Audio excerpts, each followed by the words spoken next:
I'm SN Reddy, past national president, Builder Association of India. Now I am heading executive board member of International Federation of Contractors Association, about 30 countries. So builders association of India builders అనేవారికి అంతా కొంత confuse అవుతున్నారు, మా even officers కూడా. ఈ real estate అదని వాళ్ళు 9-10 associations ఉన్నాయి. మాది మాత్రం 1941 ప్రీ ఇండిపెండెన్స్ అసోసియేషన్, ఇది ఒకటే ఒక అసోసియేషన్. సో ఇన్ని దేశాలు తిరిగినాం, ఇన్ని చూసినాం, కానీ ఎస్పెషల్లీ ఫ్రమ్ మా సహోదరులు చెప్పినట్టు I don't want to take much time.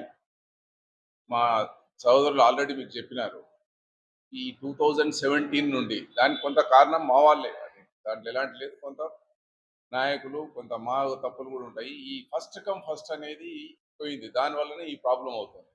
ఎవరైనా 2 years కింద పనిచేసినందుకు టోకెన్ బిల్లు 100 రాదు, లాస్ట్ మంత్లో చేసినందుకు వచ్చేస్తారు. సో ఈ దరిద్రం అట్లాగే కంటిన్యూ అవుతుంది. అసలు ఐ డోంట్ అండర్స్టాండ్ ఎందుకు అది అవుతుంది అనేది, ఇంకా భగవంతునికే తెలియాలి. ఇక్కడ ఇప్పుడున్న చీఫ్ మినిస్టర్ గారు మరి గట్టివాడే, డబ్బులుంటే ఆయనంత గట్టి చీఫ్ మినిస్టర్, ఆయనంత ఎఫిషియెంట్ చీఫ్ మినిస్టర్ ఇండియాలో ఎవడు ఉండడు. కానీ డబ్బు లేదంటుంది. డబ్బు ఉన్నా లేకపోయినా కానీ ఎఫెక్టెడ్ పర్సన్స్ ఎవరంటే contractors. So for your kind information, ధైర్యంగా వితౌట్ ఎనీ ఫియర్ నేను చెప్పగలుగుతాను మీకు, ఇన్ని దేశాలు తిరిగినాను కాబట్టి.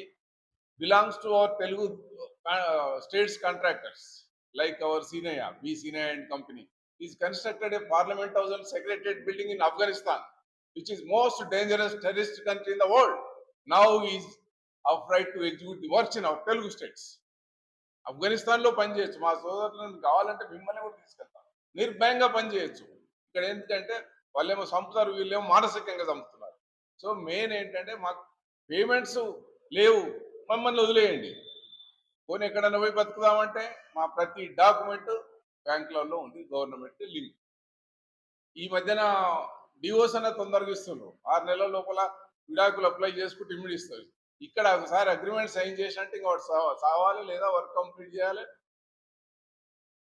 వదిలిపెట్టిపోవాలి, ఇంకా ఇంటికి వెళ్ళిపోవాలి వాడు. ఆ విధంగా తయారైపోయింది. సో వీటన్నిటికీ ఈ మన జిల్లా వారీగా ఇవన్నీ చేసుకోవడం అన్నిటికంటే సీఎం అపాయింట్మెంట్స్. ఇక లాస్ట్ 10 years చెప్తున్నాను, అక్కడ ఆ స్టేట్లో ఈ స్టేట్లో అసలు సీఎం అపాయింట్మెంటే లేదు. పాపం ఈయన వచ్చిన తర్వాత 4-5 times గెలిచినాం. ఈ మధ్యన బాగా బిజీ అయిపోయిండు, టెన్షన్స్ ఎక్కువైనా, వీ డోంట్ నో. ఇప్పుడు ఆశిస్తున్నాము ఇక్కడ ఈ మధ్యన ఈయనది కూడా కొంచెం ఇబ్బందులు ఉన్నాయి కలవాలంటే. సో ఏదేమైనా కానీ మాకు ఇప్పుడు కావాల్సింది సీఎం అపాయింట్మెంట్. దాని కొరకే ఇదంతా. ఎన్ని ధర్నాలు చేసినా ఏం చేసినా మళ్ళీ ఆయన దగ్గరికి పోవాల్సిందే, ఇంకా no second person. Is only Revanth Reddy గారే మనకేమన్నా చేయాలి, లేదా వదిలేయాలి, వేరే రాష్ట్రానికి పోయినా బతుకుతాం అనేది. సో ఇది నేను it's for your kind information, Jurala agreement number 1 spillway bridge కూడా చేసిన, నేను కొన్ని గేట్లు కూడా పెట్టినాను ఆ రోజుల్లో. అంటే ఇప్పుడు మెట్రోను వదిలేయాలి. ఇదంతా దూరదృష్టితో ఇవన్నీ ఆలోచించుకొని 2014 నుంచే 90% తగ్గించుకున్నాం టర్న్. ఏదో ఈ అసోసియేషన్కి సోషల్ సర్వీసు ఇవన్నీ చేసుకుంటున్నాము. ఒక్కొక్కరి బాధలు చూస్తే ఒక బుక్ రాయొచ్చు ఆ విధంగా. ఇక ముఖ్యంగా ఇక మీరే ఈ మాకు ఏంటంటే పత్రికలు ఏంటి, మీరు ముందుండి మీరు చేయాల్సింది పత్రిక. అది ఉందా అంటే అది ఒక పెద్ద దరిద్రం అయిపోయింది మనకి. ఇంతకుముందు మీరే చిన్నది ఎక్కడన్నా ఇంత రాస్తే దానికి ఒక రిజైండర్, ఓ ఎంక్వైరీ, ఇమ్మీడియట్ గా వానికి ఫస్ట్ మేము ఏదో ఎక్స్ప్రెషన్ అడిగేవాళ్ళు. ఇప్పుడు తాటికి అంత అక్షరాలతో అడిగినా కానీ లాభం లేకుండా పోయింది. అది మీ పరిస్థితి. అది దానివల్ల ఏమవుతుంది, మాకు ఎఫెక్ట్ అయిపోతుంది, ఎవరు పట్టించుకునేదే లేదు. మీరు ఎప్పుడైనా చూడండి, పాత రోజుల్లో ప్రతి డిపార్ట్మెంట్లో రిజైండర్ అనేది ఉండేది. ఏ పేపర్ అయినా సరే, ఎంత చిన్న పేపర్ కానీ పెద్ద పేపర్ కానీ, ఏ సర్క్యులేషన్ లేని పేపర్ రాస్తే కూడా ఇమ్మీడియట్ గా ఎక్స్ప్రెషన్ అడిగేవాళ్ళు. అది పోయింది, అది లేదు. చెప్పుకోవాలంటే ఇంకేం చేయాలి, మాకు ఏది మిగిలాక లాస్ట్కి రోడ్డు మీద పడుతుంది. ఆల్రెడీ రోడ్డు కాంట్రాక్టర్స్ అంతా రోడ్ల మీదకి వచ్చేసేసి భవన కాంట్రాక్టర్లు వాళ్ళు ఉన్న బెడ్రూమ్ల దగ్గర నుంచి అమ్ముకున్నారు. చాలా ఇబ్బందుల్లో ఉన్నారు. అసలు ఆ ఇబ్బందులు అంటే ఏ రాష్ట్రంలో కూడా, ఇంకా వేరే రాష్ట్రంలో కూడా ఉన్న ఇబ్బందులు. పక్క రాష్ట్రంలో ఈ మధ్యన కొంచెం మెరుగుపడింది అని అంటున్నారు. How far it is I don't know. So వేరే రాష్ట్రాలలో కూడా ఉన్నాయి, కానీ ఇంత ఇబ్బందులు ఏమంటున్నా అంటే, డబ్బు లేకపోతే వదిలేసేయండి మమ్మల్ని, మా డిపాజిట్స్ మా డాక్యుమెంట్స్ ఇచ్చేసేస్తే ఇంకెక్కడన్నా పోయి బతుకుతాం. అటు కాకుండా ఇటు కాకుండా ఉంది. అందుకే మా సోదరులంతా ఫ్రస్ట్రేషన్, ఫోర్స్ టు ఇది రోడ్ల మీదకి వచ్చి ఈ విధంగా చేయాల్సి వస్తుంది. చాలా దుర్భరమైన పరిస్థితి ఉంది.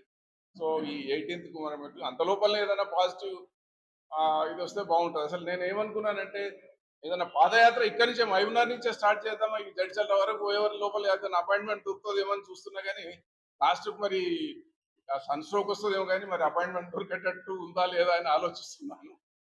సో అది కూడా ఆలోచిస్తాను. ఇప్పుడు మీరు ఇది ఈ సమావేశం అయిపోయిన తర్వాత మా సభ్యులతోటి ఆలోచించి మరి ఇక్కడి నుంచే స్టార్ట్ చేద్దామని కూడా ఒక ఆలోచన ఉంది. సో మీకు ముఖ్యంగా మీకు మనవి చేయడం ఏంటంటే మా బాధలు మీకు కూడా తెలుసు, రోజు అన్ని మీరు చూస్తూనే ఉంటారు. పేపర్లలో సాధ్యమైనంత వరకు టీవీలలో వచ్చి మాకు హెల్ప్ చేయగలరని మా యొక్క request. Thank you. Hyderabad program మీద ఈరోజు ఇక్కడ సమావేశ సమావేశం ఏర్పాటు చేస్తున్నాం. ఈ సమావేశం యొక్క బ్రోచర్ రిలీజ్ చేస్తాం. పెద్దలు all India hostel president SMI గారు మరియు వారి ఇప్పుడు ఇఫాకా board member, international federation of contractors association board member మరియు మన రాష్ట్ర అధ్యక్షుడు రవీందర్ రెడ్డి గారు వారి ఆధ్వర్యంలో మనం బ్రోచర్ రిలీజ్ చేస్తున్నాం.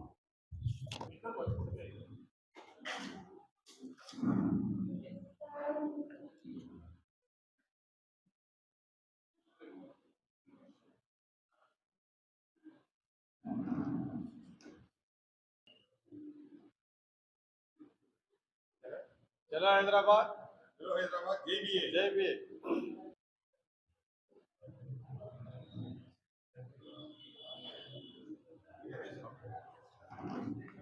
Association of India